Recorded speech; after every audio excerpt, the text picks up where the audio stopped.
चरणों में सजाई के गेलही गे मैया अब किया भेला करबी दाई गे माँ।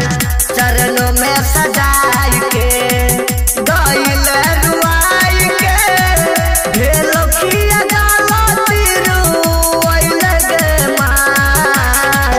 चरणों में तोहरा सुबह समरहरी हो 4 दिन में छोरी भइल पराई गे माई माई गई भेलो किया गलती गे हमरा से भेलो किया भेल छोरी के विदाई गे माई माई गे माई गे माई गे माई गे।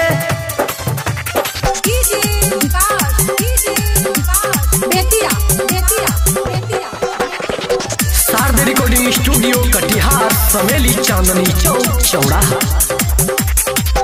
चल गइल दिल हमार शीशा जैसा तोड़ के हम नहीं जानलियो कि चल गइबे छोड़ के चल गइबे छोड़ के।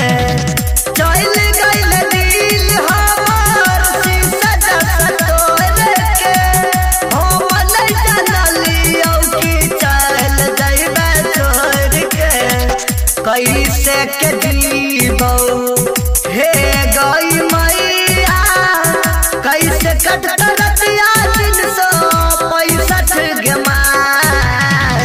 छोरिए के जाई छही बेटवा के मैया अइली किस शुरुआत में गे माई माई गई काहे छोरिए के तहु जाई छमैया अइलो छता हुई कि समय गे माई माई गे माई गे माई गे माई गे।